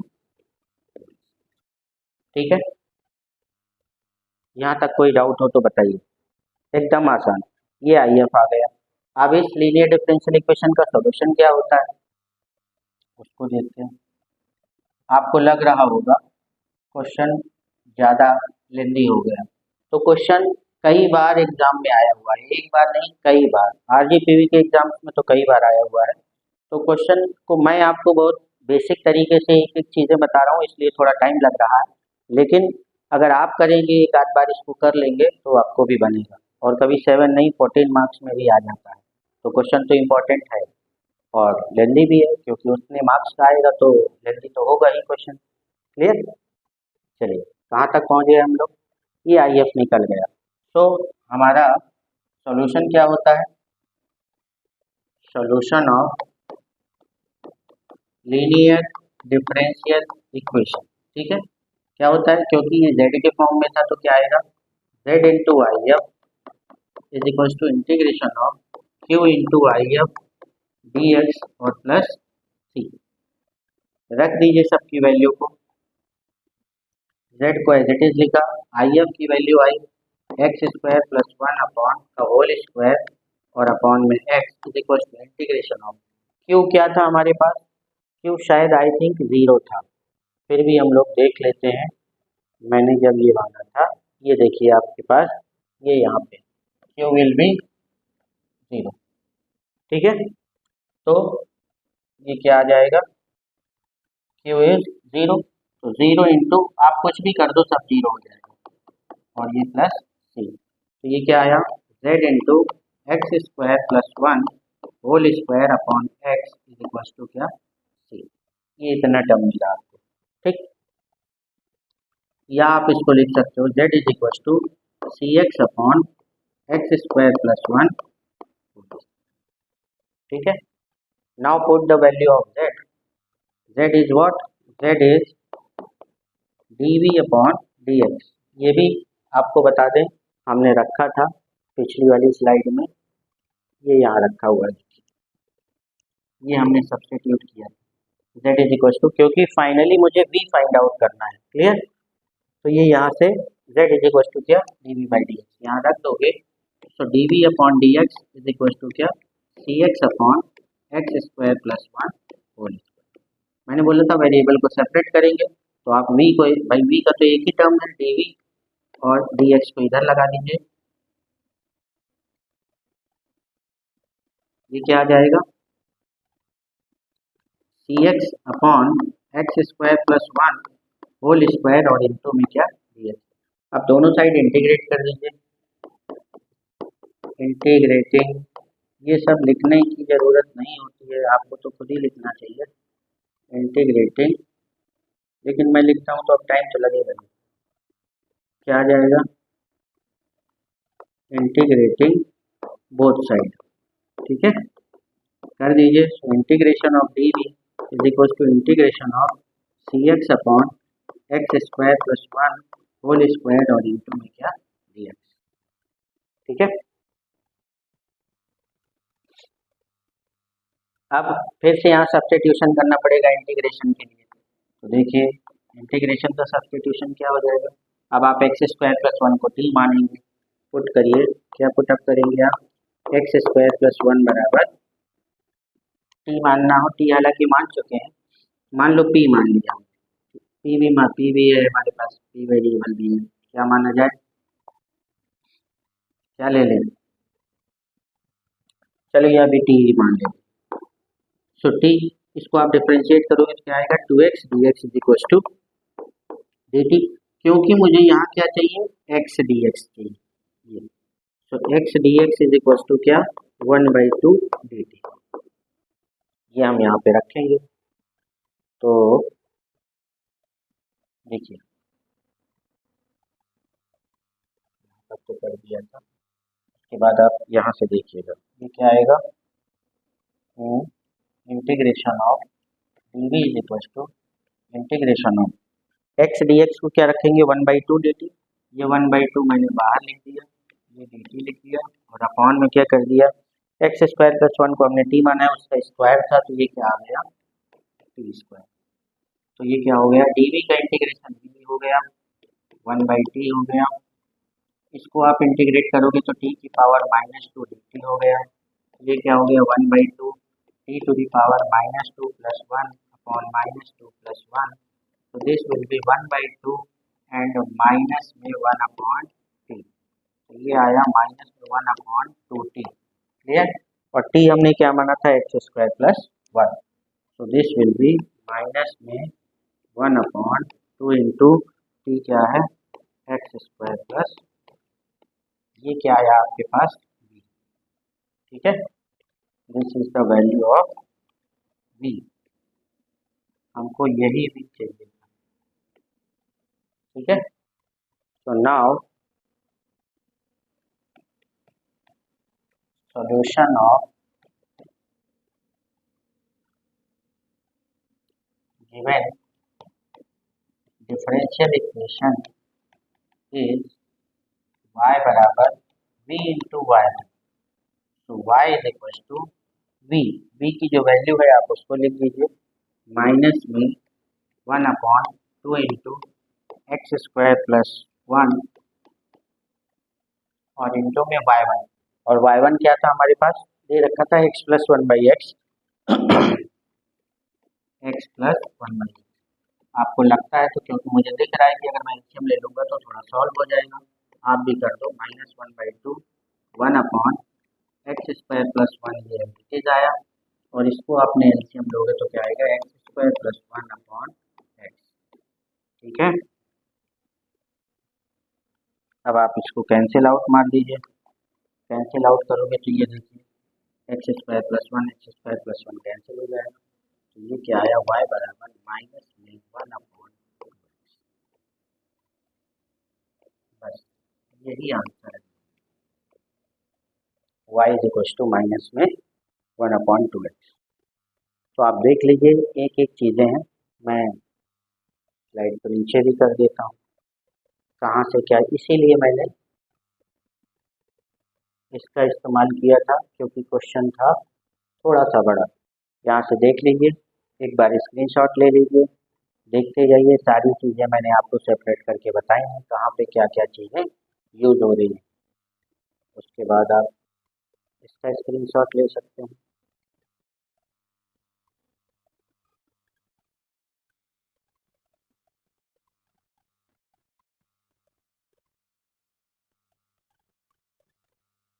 ठीक है,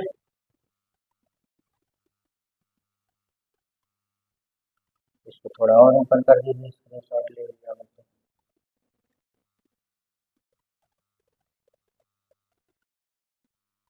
ठीक है, एक बार स्क्रीनशॉट ले लीजिए, फिर ऐसे ही एक बार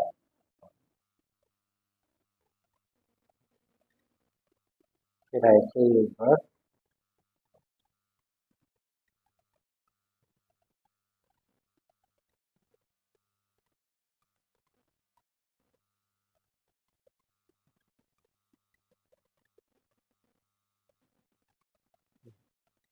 क्लियर है। और फिर ये आपका सोल्यूशन है।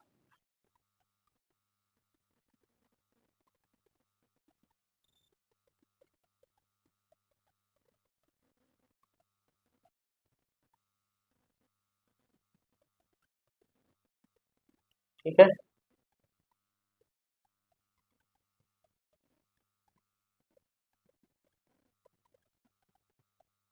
ये रहा सोल्यूशन।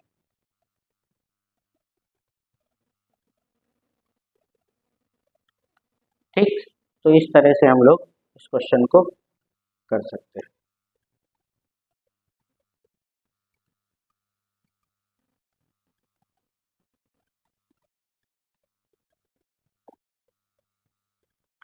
ये हमको इसका सॉल्यूशन मिल गया। अब ये जैसे दूसरा क्वेश्चन, ठीक है, यहाँ पे भी आपको एक इंटीग्रल दे रखा है कि ये इसका एक सॉल्यूशन है, इज वन इंटीग्रल। क्लियर, कर देते हैं तो, अगर आपको लगता है तो। मैं उसी फॉर्म में करता हूँ।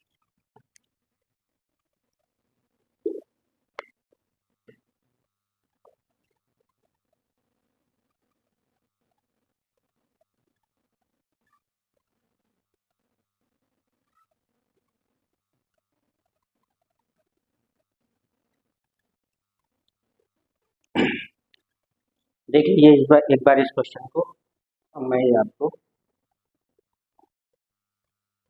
दूसरे question,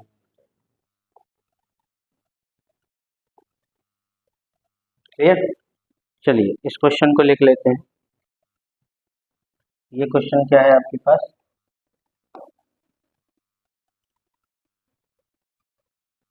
x square into d square y upon d x square minus 2x minus 1 into d y by d x plus x minus 1 into y, x minus 1 into y is equal to e to the power. ठीक है, given that y बराबर e to the power x, y बराबर e to the power x is one integral. ठीक है, ऐसा question आपको दे रखा है। तो देखिए यहाँ पे भी आपको प्रॉपरली दे रखा है कि इसका इंटीग्रल ये है। तो देखिए, पहले आपको स्टैंडर्ड फॉर्म में इसको बदलिए, इस इक्वेशन को सॉल्यूशन देखिए, स्टैंडर्ड फॉर्म में बदलिए। स्टैंडर्ड फॉर्म में बदलने के लिए इस एक्स स्क्वायर को पूरे में डिवाइड कर दीजिए। तो देखिए मैं भी कर रहा हूँ, d square y upon d x square minus, यहाँ पे देखिए एक्स स्क्वायर को इंडिविजुअल टर्म में डिवाइड कर दीजिए, तो क्या हो जाएगा 2x upon x square minus 1 by x square into में क्या d y by d x plus, यहाँ भी इंडिविजुअल टर्म में कर दीजिए, तो x upon x square minus 1 by x square into y is equal to power x. ये question भी आपको इसलिए कर रहा हूँ क्योंकि उस प्रीवियस क्वेश्चन में यहाँ पे जीरो था, आर की वैल्यू जीरो थी। हालांकि वो आसान तो नहीं था, वो भी काफी लेंदी हुआ था, लेकिन यहाँ पे आर इज इक्वल टू आपको फंक्शन ऑफ एक्स दे रखा है, तो एक इस टाइप का भी क्वेश्चन मैं आपको करके बता दूँ।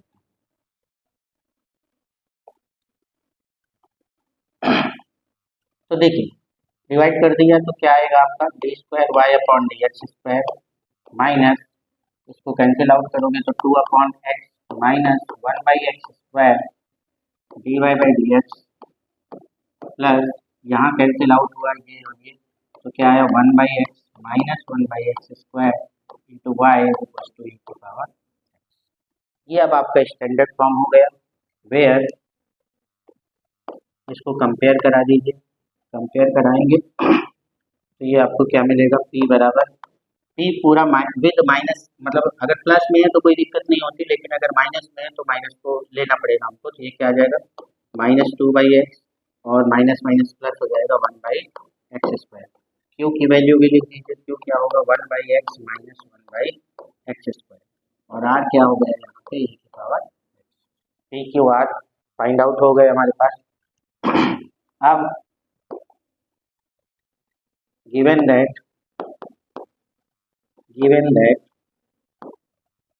part of CF क्या दे रखा है y1 इज इक्वल टू क्या e की power x, and we know that complete solution of given differential equation क्या होता है y बराबर v इंटू y1, ठीक है, क्या होता है y बराबर v इंटू y1। नाउ हमारी इक्वेशन कौन सी थी, ये मेन इक्वेशन है, हालांकि आप इसको भी बोल सकते हो क्योंकि ये स्टैंडर्ड फॉर्म है। Now equation 1 reduced in the form, किस फॉर्म में रिड्यूस होगी अभी देख लीजिए, किसमें रिड्यूस होती है, बार बार लिख रहे हैं d square v upon d x square plus p plus 2 upon y1 d y1 upon d x into d v by d x is equal to r upon y1। इस फॉर्म में reduce हो जाती है, जब ये reduce हो गई इस फॉर्म में, यहाँ सबकी वैल्यू रख दीजिए पी क्यू आर y1। अच्छा एक चीज़ और लगेगी हमको कि y1 अगर आपके पास क्या है e की पावर x है तो यहीं पे निकाल दीजिए D y1 upon d x, क्या हो जाएगा e to the power x को डिफ्रेंशिएट करोगे तो e to the power x ही मिलेगा, ठीक है, इसकी वैल्यू भी मिल गई। Now the put the value of p r and y1 d y1 upon d x. अब मैं ये सब लिख नहीं रहा, डायरेक्टली वैल्यू यहाँ पे पुटअप कर रहा हूँ, ठीक है। पहले क्वेश्चन में मैंने आपको लिख के सारी चीज़ें बता दी, टाइम वेस्ट होगा, आप लिखिएगा, समझ लीजिए यहाँ पे कि हमको y1 की वैल्यू रखना होगा, D y1 upon d x की वैल्यू रखना होगा, r की वैल्यू रखना होगा, यहाँ y1 की वैल्यू रखेंगे और फिर इक्वेशन को थोड़ा सिंप्लीफाई करेंगे। तो देखिए क्या आएगा d square v upon d x square plus p की क्या वैल्यू थी, ये लिखी हुई है पी की वैल्यू, दिख रहा है -2 upon x plus 1 by x square, -2 upon x plus 1 upon x, ये हुआ पी, ठीक।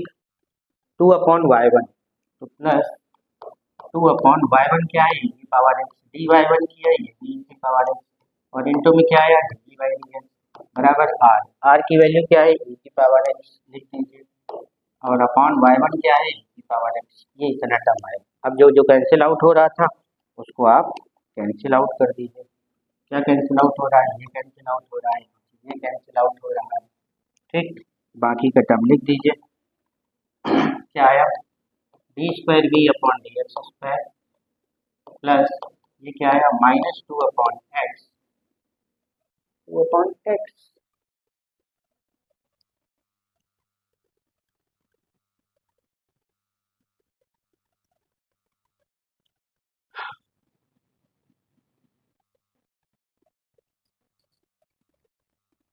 पी की वैल्यू -2 अपॉन एक्स, ठीक है।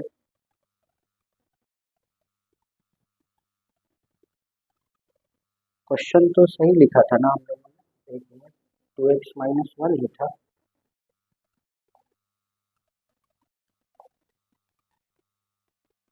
टू एक्स माइनस वन ही है, ठीक है, कोई बात नहीं, ये कैंसिल आउट क्यों नहीं हुआ, प्लस 2 हो जाएगा।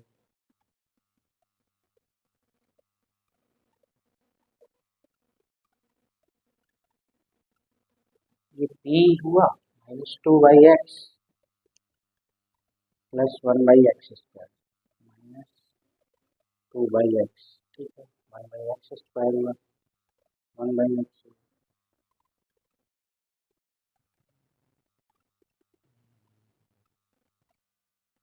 p प्लस 2/y1, हाँ ये ठीक है, तो -2/x प्लस 1/x² और प्लस में 2 into dv/dx is equal to 1। I think यहाँ पे कुछ मिस्टेक तो नहीं, मुझे लगता है या तो क्वेश्चन में कुछ रॉन्ग होगा, ये वाला टर्म कैंसिल आउट हो जाना चाहिए था। 2x-1 माइनस, देख लीजिए एक बार कहीं कुछ गड़बड़ तो नहीं हुआ, चेक कर लेते हैं, ये भी ठीक है, 2x/x² ये भी ठीक है, ओके, यहाँ डिवाइड नहीं किया मैंने, कहाँ, ये यहाँ, जब यहाँ पे भी डिवाइड हुआ तो यहाँ पे भी अपॉन में x² है, एक टर्म ये भी आएगी, ठीक है,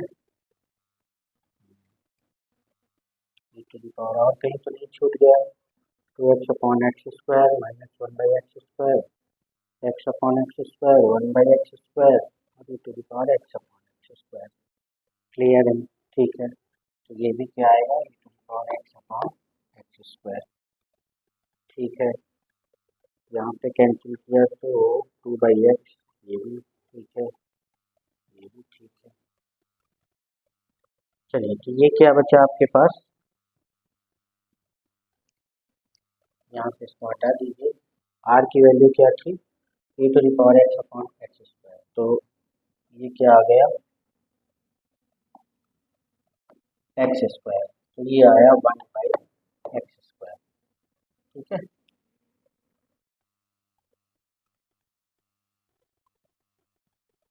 क्योंकि ये p के टर्म में जाएगा, इसको तो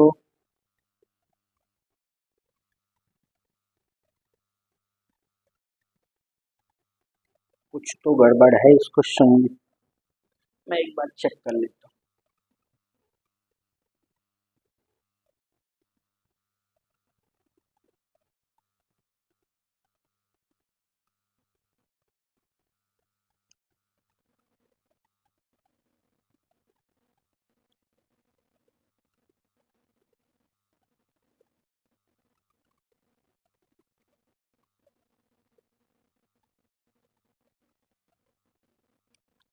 चलिए अभी तो हो सकता है प्रिंटिंग मिस्टेक हो, क्योंकि आई थिंक मुझे ये लगता है कि ये जो टर्म है ना, ये पी की टर्म, क्योंकि अगर हम अब इसको रिड्यूस करते हैं, देखिए करते हैं, देखते हैं, हो सकता है सॉल्व हो, पुट करेंगे क्या, dv/dx को हम लोग क्या z पुट अप कर देंगे, तो d²v/dx² क्या हो जाएगा आपके पास, dz/dx, रखेंगे अगर यहाँ पे तो ये क्या आ जाएगा, dz/dx plus -2/x plus 1/x² plus 2 और इंटू में क्या z इज इक्वल टू क्या 1/x, ये टर्म मिला आपके पास, ठीक है,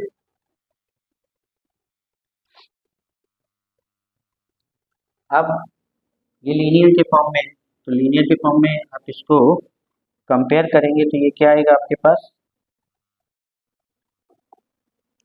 ये पूरा क्या हो जाएगा, this is p and this is q, ठीक है, इसका इंटीग्रेटिंग फैक्टर निकालोगे, इंटीग्रेटिंग फैक्टर क्या हो जाएगा, वही मैं कह रहा था कि इसका इंटीग्रेटिंग फैक्टर बहुत लेंदी होगा, फिर भी अपन देखते हैं, 2/x प्लस 1/x² प्लस 2 और इंटू में क्या dx, आप इस टर्म को इतना लिख सकते हैं, फिर भी e की पावर, अब आप इसको इंटीग्रेट करोगे तो माइनस में 2 log x ये आएगा, प्लस 1/x² को आप इंटीग्रेट करेंगे तो क्या आएगा, माइनस में 1/x, और ये प्लस में क्या आ जाएगा 2x। अगर आप इसको थोड़ा और सिंप्लीफाई करेंगे तो e to the power log of, ये -2 ऊपर जाएगा तो 1/x² ये टर्म मिलेगी, और इनटू में e की पावर -1/x, और इनटू में e की पावर 2x, आप ऐसा लिख सकते हैं। तो ये कैंसिल आउट हो जाएगा e और log, तो क्या आएगा, e की पावर -1/x इंटू e की पावर 2x अपॉन x²। ये हमको इंटीग्रेटिंग फैक्टर फाइंड आउट होगा, e to the power -1/x into this thing. Clear? Okay, चलो आगे बढ़ते हैं हम लोग। अब अगर इस टर्म को, मतलब इसका सॉल्यूशन क्या हो जाएगा, z into I F is equals to integration of q into I F d x और प्लस सी। ठीक है, क्या आ जाएगा, z इंटू आई एफ की वैल्यू ये रखी हुई है, लिख लीजिए, चाहे तो इनको दोनों को एक साथ ही लिख दो, तो 2x minus 1/x divided by x², ये आई एफ हो गया, इंटीग्रेशन ऑफ q की वैल्यू क्या थी हमारे पास, q की वैल्यू थी, ये था ना 1/x², तो ये हुआ 1/x²।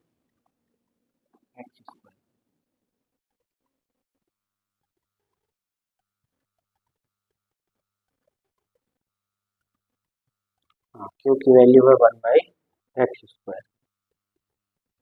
और आई एफ रखोगे तो ये क्या आएगा, e की power 2x minus 1/x upon. अब देखिए ये इंटीग्रेशन ही अजीब हो गया है ना, इसको सॉल्व करना टिपिकल होगा, यही मुझे लग रहा था कि क्वेश्चन में कुछ तो मिस्टेक है। ठीक है, क्योंकि इसको सॉल्व करना इंटीग्रेशन ऑफ e की power 2x minus 1/x upon x to the power 4 into dx, ये सॉल्व नहीं होगा, है ना। ठीक है, कोई नहीं, आपने मेथड तो समझ लिया है, इस क्वेश्चन को थोड़ा सा करिएगा आप लोग, मैं इसको करेक्ट करके अब मुझे देख के बताना पड़ेगा कि यहाँ पे क्या था। क्लियर? बाकी का प्रोसीजर यही रहेगा जैसा आपको बताया है। ठीक है, कर लीजिए एक बार स्क्रीनशॉट ले लीजिए। उसके बाद हम लोग नेक्स्ट क्वेश्चन देख लेते हैं। इस क्वेश्चन में मिस्टेक होगी, मैं नेक्स्ट वीडियो में आपको इसको करेक्ट करके बता दूंगा। क्लियर?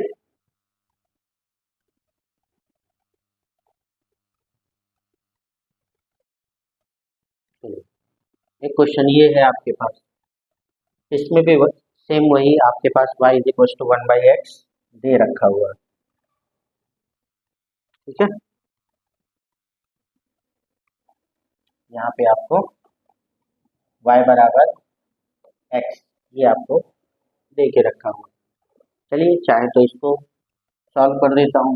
देखिए इसको भी आप सॉल्व करोगे तो स्टैंडर्ड फॉर्म में बनाओगे तो क्या बनेगा, d² y upon dx² minus 2x upon 1 minus x² into dy/dx plus 2 upon 1 minus x² into y equal to 0। आप इसको कंपेयर करेंगे तो यहाँ p की वैल्यू क्या है, माइनस में 2x upon 1 minus x², q की वैल्यू क्या है 2 अपॉन 1 माइनस x², और r क्या आएगा यहाँ पे 0। ठीक है, आपको गिवन है, क्या गिवन है कि y1 बराबर क्या है x है, ये सॉल्यूशन है। कंप्लीट सॉल्यूशन क्या होता है, लिख लीजिए, कंप्लीट सॉल्यूशन y बराबर v इंटू y1 ये होता है। रिड्यूस्ड इक्वेशन क्या होगी? Reduced equation d square b upon d x square plus p plus 2/y1 dy one upon d x into d v by d x is equal to r by y one. ठीक है, अगर y1 आपको ये ले रखा है सो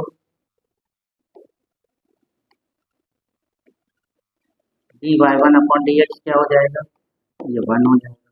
ठीक है, रख दीजिए यहाँ पे, तो मैं भी लिख रहा हूँ, देखिए d square v upon d x square plus p की वैल्यू रख दीजिए, पी क्या है 2x upon 1 minus x square और प्लस 2 अपॉन y1 मतलब x, डी वाई वन मतलब 1, d v by d x is equal to r की value क्या है 0, 0 अपॉन करोगे तो 0 ही आएगा। तो थोड़ा और सॉल्व कर लीजिए, so d square v upon d x square plus इसमें आप एलसीएम लेंगे तो क्या हो जाएगा 2x square plus 2 minus 2x square upon x into 1 minus x square, ये टर्म मिलेगी इंटू में d v by d x बराबर 0। क्लियर? थोड़ा सा और सॉल्व कर लीजिए इसको, ये 2x स्क्वायर ये 2x स्क्वायर कैंसिल, तो क्या आएगा d square v upon d x square plus 2 upon x into 1 minus x square into d v by d x is equal to 0। Clear? अब आप इसको पुट कर दीजिए, क्या put z is equal to d v by d x, तो d z upon d x is equal to d square v upon d x रख दीजिए यहाँ पे, तो ये क्या आ जाएगा D z upon d x plus 2 upon x into 1 minus x square into में z इक्वल टू 0। अगर आप क्यू की वैल्यू 0 है तो आप नॉर्मली यहाँ पे इसको सेपरेट करके कर सकते हैं, तो आप इसको उठा के इधर ले जाओ, तो d z upon d x equal to minus में 2 upon x into 1 minus x square और इंटू में क्या हो जाएगा जेड, जेड को उठा के इधर ले आइए, डी एक्स को उधर ले जाओ, तो d z upon z is equal to minus में 2 upon x into 1 minus x square और इंटू में क्या डी एक्स। ठीक है, अब इंटीग्रेट कर देंगे दोनों साइड, इधर भी इंटीग्रेशन कर दीजिए इधर भी इंटीग्रेशन कर दोगे, ये क्या हो जाएगा log z is equal to, अब यहाँ पे फिर से देखिए ऊपर जैसा मैंने आपको पार्शियल फ्रैक्शन में बताया था, तो आप इसको नॉर्मली क्या कर सकते हो, अगर थोड़ा सा भी दिमाग लगाओगे तो आप इसको कैसे फैक्टर में लिख सकते हो,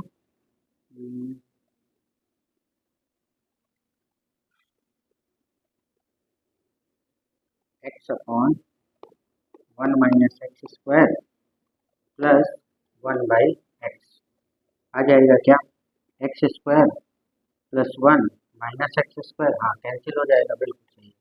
ठीक है, समझ में आ गई बात का, आप इसको एलसीएम लेके सॉल्व करोगे तो यही आएगा।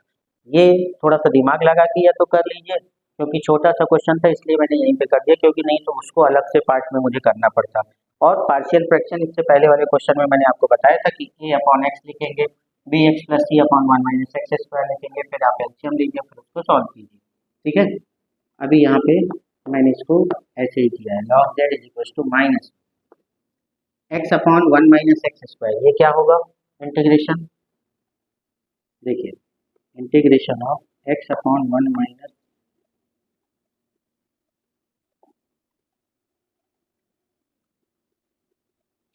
X upon 1 minus x square, ठीक है, और plus integration of 1 by x d x, यहाँ पे भी डी एक्स होगा, ये इतना टर्म आया। इसको अगर सेपरेट अलग से सॉल्व करना चाहो तुम्हें, अगर ये किसी को नहीं समझ में आ रहा हो तो देखिए मैं बता देता हूँ, होगा क्या integration of x upon 1 minus x square आप करोगे इंटू डी एक्स, यहाँ 1 माइनस एक्स स्क्वायर को आप टी मान लीजिए, तो माइनस में 2x डी एक्स बराबर क्या हो जाएगा डी टी, मुझे न्यूमरेटर में सिर्फ एक्स डी एक्स है, तो x d x is equal to minus 1/2 d t, ये आ जाएगा, यही मैं यहाँ पे लिखूंगा, तो क्या आएगा माइनस ये माइनस में 1/2 और dt अपॉन टी मतलब log t मतलब log 1 माइनस एक्स। ठीक है, t की वैल्यू 1 माइनस एक्स स्क्वायर थी और प्लस में क्या आ गया log x। ये इतना टर्म मिला।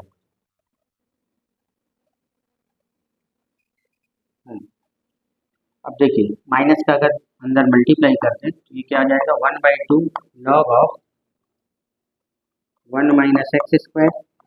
इसको यहाँ करोगे तो माइनस में log ऑफ एक्स। ठीक है, ये आया log जेड। log की प्रॉपर्टी से 1/2 ऊपर चला जाएगा तो ये अंडर रूट लग जाएगा, तो log of under root of 1 minus x square minus में log x. log m minus log n लगा दो तो log z is equal to log। अच्छा एक काम और कर सकते थे, यहाँ पे मैंने एक कांस्टेंट नहीं लगाया तो एक काम करिए प्लस में log c कर दीजिए। ठीक, यहाँ पे भी प्लस में log c कर दो। log c कर दोगे तो ये हो जाएगा प्लस में log c। तो ये दोनों प्लस में है तो ये मल्टीप्लाई में हो जाएंगे, ये माइनस में है तो ये डिवाइड में, तो log of c under root 1 minus x square और अपॉन में क्या आ जाएगा x। ठीक है, लॉग लॉग दोनों साइड से कैंसिल हो जाएंगे तो इसका ये अगला टर्म क्या मिलेगा मुझे, अगला टर्म क्या फाइंड आउट हो जाएगा। देखिए z is equal to c under root of 1 minus x square divided by x। ये टर्म मिल गया। अब हमको पता है कि z को हमने क्या पुटअप किया था, ये यहाँ लिखा हुआ z बराबर क्या है डी बाई डी एक्स, क्योंकि मुझे v चाहिए यहाँ पे। सॉल्यूशन इसका कंप्लीट सॉल्यूशन क्या है, ये v into y one, v चाहिए वाई वन तो पता है, रख दो। ये क्या हो जाएगा d v upon d x बराबर c under root of 1 minus x square upon x. Separate कर दीजिए वेरिएबल को, डी एक्स को उठा के इधर ले जाओ तो d v is equal to क्या हो गया c under root of 1 minus x square upon x और इंटू में क्या डी एक्स। इंटीग्रेशन कर दो दोनों साइड, इधर भी कर दो और इधर भी कर दो। डी वी का तो हो गया अभी, सी कॉन्स्टेंट है और इंटीग्रेशन ऑफ इसको आप क्या कर सकते हो under root of 1 minus x square upon x और इंटू में क्या डी एक्स। अब इसको इंटीग्रेट करना है हमको, क्लियर। कैसे इंटीग्रेट करें,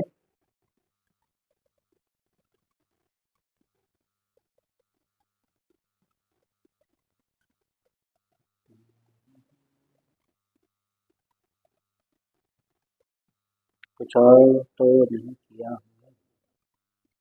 D z by d x ठीक है, -2 1 minus x square D z by Z ठीक है, ये भी ठीक है, यहाँ पे भी ठीक है।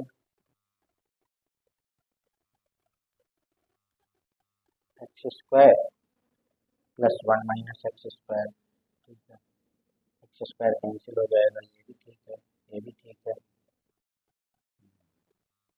1/2 लॉग ना ठीक है, ये हो गया सी इंटू दिस थिंग ठीक है।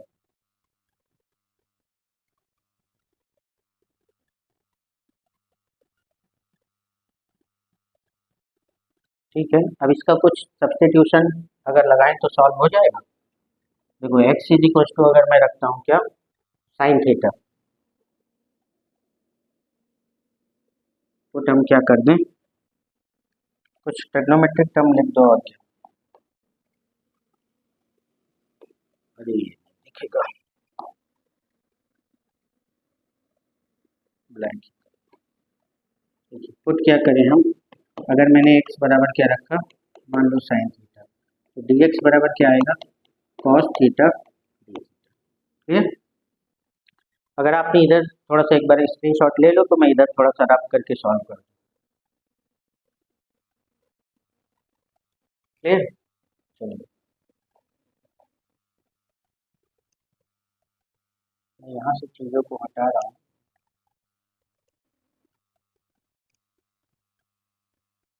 ठीक, चलिए क्या आएगा x बराबर v इज इक्वल टू क्या आ गया c integration of under root of 1 minus x को साइन रखा है तो 1 minus sine square theta divided by x क्या रखा है हमने साइन थीटा तो ये हो गया साइन थीटा और इनटू में डी एक्स बराबर है कॉस थीटा तो ये हो गया कॉस थीटा और ये हो गया डी थीटा।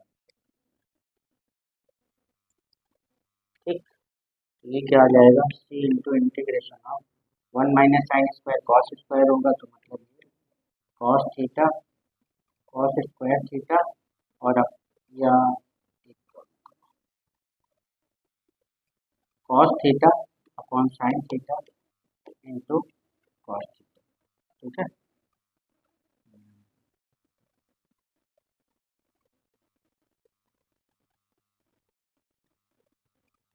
क्या कर दिया जाए c into integration of cos square theta और अपॉन में क्या साइन थीटा डी थीटा। ये वी आ रहा है, बस इसको सॉल्व करना है। ठीक,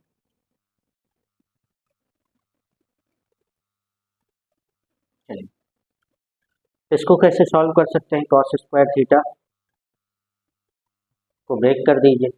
कॉस टू थीटा क्या होता है, कॉस टू थीटा क्या होता है 2 कॉस स्क्वायर थीटा माइनस 1।